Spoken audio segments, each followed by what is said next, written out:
എന്റെ സഹോദരങ്ങളോട് സഹോദരിമാരോട് നെഞ്ചിൽ കൈവച്ച് ചോദിക്കുകയാ, അൽഹാകുമുത്തകാസുർ ഹത്താ അസ്റതുൽ മഖാബിർ. കക്ബറയിലേക്ക് ഒരു ദിവസവും നമ്മളെയും കൊണ്ടുപോവുകയില്ലേ.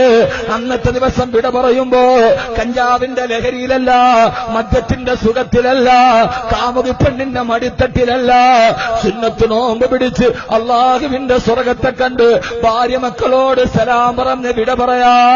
ആറടി മണ്ണിലേക്കുള്ള യാത്ര ശുഭകരമാക്കാൻ ഇവിടെ നിങ്ങൾ പരിശ്രമിക്കണേ. ഇതല്ലാതെ നമ്മുടെ ജീവിതത്തിലൊന്നുമില്ല. ഇതല്ലാതെ നമ്മുടെ ജീവിതത്തിലൊന്നും ബാക്കിയില്ല. അതുകൊണ്ട് എന്റെ പ്രിയപ്പെട്ട സഹോദരിമാരോട് അള്ളാനെ ഭയന്ന് ജീവിക്കണേ, അള്ളാനെ പേടിച്ച് ജീവിക്കണേ, പടച്ചറപ്പിനെ പേടിച്ച് ജീവിക്കണേ. എന്റെ പ്രിയപ്പെട്ട സഹോദരാ സഹോദരി, എന്റെ പ്രിയപ്പെട്ട സഹോദരാ, പാരാവാരം പോലെ പരന്നു കിടക്കുന്ന മരുഭൂമിയിൽ, ഒരു മനുഷ്യവാസത്തിന്റെ വിദൂര സാധ്യത പോലുമില്ലാത്ത മരുഭൂമിയിൽ തന്റെ പ്രിയപ്പെട്ട ഭർത്താവ് കൈക്കുഞ്ഞിനെ കയ്യിലേൽപ്പിച്ചിട്ട് മരുഭൂമിയിലൂടെ അകലേക്ക് നടന്നു പോകുമ്പോ ഭർത്താവ് ഉപേക്ഷിച്ചിട്ട് പോയ ചോരപ്പൈതലിനെ കയ്യിൽ പിടിച്ച് ആ ചോരപ്പൈതല് പൈതാഹത്തിന് വേണ്ടി നിലവിളിക്കുമ്പോ മരുഭൂമിയിൽ നിന്ന് ഒലിച്ചു വന്ന വെള്ളം കുടിപ്പിച്ച് സഫാ മറുവയുടെ ഇടയിലൂടെ ഓടി അവസാനം 9 വർഷക്കാലം എന്റെ ഭർത്താവില്ലാതെ തന്റെ പൊന്നുമോനെ കഷ്ടപ്പെട്ട് വളർത്തിയ ഭാര്യ.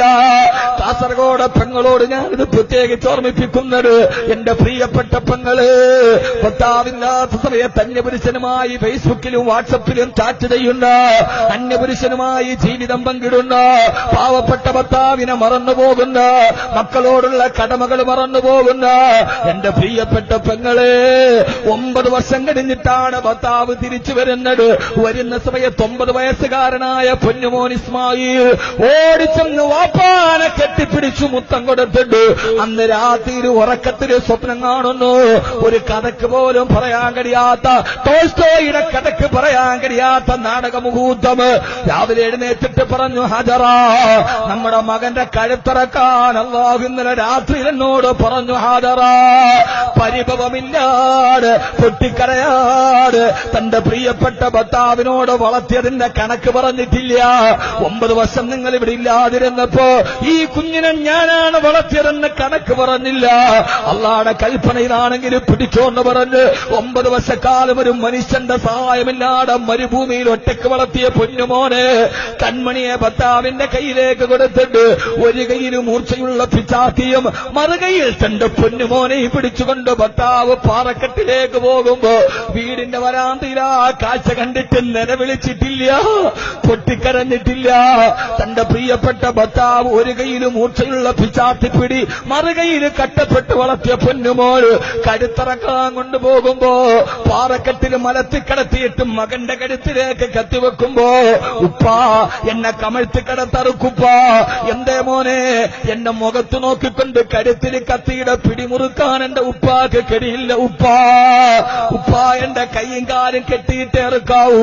എന്തേ പൊന്നുമോനെ എന്റെ കഴുത്തിലേക്ക് കത്തി വെച്ചിട്ട് കത്തി എന്നെ ഞരമ്പ് മുറിച്ചിട്ട് രക്തം വെളിയിലേക്ക് വന്നെന്റെ ഉപ്പാന്റെ പൊന്നുമോൻ കൈകാലിട്ട് ഇങ്ങനെ അടിക്കുമ്പോ പിന്നെ ഉപ്പാക്ക് ബാക്കി അറുക്കാൻ കഴിയില്ല. ഉപ്പാ പൂർത്തിയാക്കാൻ കഴിയാതെ വന്നാൽ ഞാനും ഉപ്പായും ഉമ്മായും അല്ലാഹുവിന്റെ സ്വർഗത്തിൽ പോകുമോ? ഉപ്പെങ്ങാനും ഈ കാര്യത്തിൽ നിന്ന് തിരിഞ്ഞുപോയാൽ പിന്നെ നമുക്ക് സ്വർഗത്തിൽ പോകാൻ കഴിയില്ലല്ലോ. ഉപ്പ എന്റെ കൈയും കാലും കെട്ടിയിട്ടിട്ടറുക്കണം. 3ാമത് പറഞ്ഞു, എന്റെ രക്തം പുരണ്ട കുപ്പായം എന്റെ പൊന്നുമ്മാനെ ഒരിക്കലും കാണിക്കല്ല ഉപ്പ, എന്റെ ഉമ്മാക്കത് സഹിക്കാൻ കഴിയില്ല. ഞാൻ ഈ കേട്ട് പടകിയ കഥ വീണ്ടും ആവർത്തിച്ചതെന്തെന്നറിയോ? പൊന്നുമോനെ പാറക്കെട്ടിലും മരന്ന് കിടക്കുമ്പോ കഴുത്തിലേക്ക് കത്തിവെക്കുമ്പോ ഉപ്പാനോട് സ്വർഗമെന്ന് പറഞ്ഞു കൊടുക്കുന്നൊരു മകനെ പാവപ്പെട്ട ഇബ്രാഹിം നബിക്ക് സമർപ്പിച്ചു കൊടുത്തതാണെന്നറിയോ? 9 വർഷക്കാലം ഉപ്പയില്ലാതെ മകനെ വളർത്തുമ്പോ ഓരോ സമയത്തും മകനോട്, മോനെ ഇസ്മായിലേ, നിന്റെ വാപ്പ നമ്മളെ ഉപേക്ഷിച്ചിട്ട് പോയത് വാപ്പാടെ സുഖത്തിനല്ല, അള്ളാഹുവിന്റെ കൽപ്പനക്ക് വേണ്ടിയാണ് വാപ്പ നമ്മളെ ഇട്ടിട്ട് പോയതെന്ന് വാപ്പയില്ലാത്ത സമയത്തും മക്കളോട് വാപ്പയുടെ ത്യാഗങ്ങൾ പറഞ്ഞുകൊടുത്ത് കഷ്ടപ്പാടുകൾ പറഞ്ഞുകൊടുത്ത് വളർത്തിയ പ്രിയപ്പെട്ട ഭാര്യ ബഹുമാനപ്പെട്ട ബീബി ഹാജറ റളിയല്ലാഹു തആല അൻഹാ. കാസർഗോഡ് ഭർത്താക്കന്മാരെ സമയത്ത് ഓരോ സമയത്തും നമ്മുടെ മക്കൾക്ക് ഭക്ഷണം വിളമ്പി കൊടുക്കുമ്പോ ഓരോ സമയത്തും പൊന്നുമക്കളെ വാപ്പ ദുബൈയിൽ കിടന്ന് കട്ടപ്പെട്ടുണ്ടാക്കുന്ന, വാപ്പ സൗദി അറേബ്യയിലും മണലാരുണ്യത്തിലെ കിടന്ന് കട്ടപ്പെട്ടിട്ട് അയച്ചു തരുന്ന പൈസയാണ് മക്കളെ ഈ ഭക്ഷണമെന്ന് നമ്മളില്ലാത്ത സമയത്ത് നമ്മുടെ ത്യാഗത്തെക്കുറിച്ച് മക്കളോട് പറഞ്ഞു കൊടുത്ത് വളർത്തുന്ന മോനെ. കാസർഗോഡും ചെറുക്കളയിലും വാപ്പ അങ്ങാടിയിലും നട്ടുച്ച നേരത്ത് ജോലി ചെയ്ത് മത്സ്യക്കച്ചവടം നടത്തി കൂലിപ്പണി ചെയ്ത് ഓട്ടോറിക്ഷ ഓടിച്ചിട്ട് കിട്ടുന്ന വരുമാനമാണ് നമ്മുടെ ഈ ഭക്ഷണം. മക്കളെ, മക്കൾക്ക് 3 നേരം ചോറ് വിളമ്പി കൊടുക്കുമ്പോ മക്കളെ ഈ ചോറ് നിന്റെ വാപ്പ നട്ടുച്ച നേരത്ത് 3 ചക്രത്തിന്റെ മുകളിൽ ഓടിച്ചോടിച്ചുണ്ടാക്കുന്നതാണ്.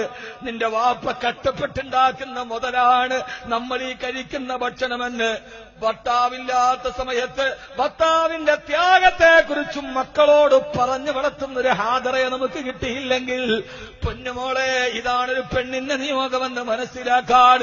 അല്ലാതെ പാവപ്പെട്ട ഭർത്താവ് ഗൾഫിൽ കിടന്ന് കഷ്ടപ്പെടുമ്പോ അവൻ ജീവിതത്തിന്റെ 2 അച്ഛൻ തമ്മിൽ കൂട്ടിമുട്ടിക്കാൻ ഓട്ടോറിക്ഷ ഓടിച്ച് നടക്കുമ്പോ അവനെക്കാളും തൊലിവെളുപ്പുള്ളവനെ കാണുമ്പോ അവന്റെ ശരീരത്തിന്റെ പുറകെ പോകുന്നവളെ ലതറ ഉന്നൽ ജഹീം ലതറ ഉന്നൽ ജഹീം, നീ ജഹീമെന്ന കത്തിക്കാളുന്ന നരകത്തെ കാണുക തന്നെ ചെയ്യുമെന്ന് സൂറത്ത് തക്കാസുർ. അങ്ങനെ ഒരു ഭാര്യയെ നമുക്ക് കിട്ടണം. നമ്മളില്ലാത്ത സമയത്ത് നമ്മുടെ ത്യാഗത്തെക്കുറിച്ച് ഭാര്യയോട് മക്കളോട് പറഞ്ഞു കൊടുത്ത് വളർത്തുന്നൊരു ഭാര്യ.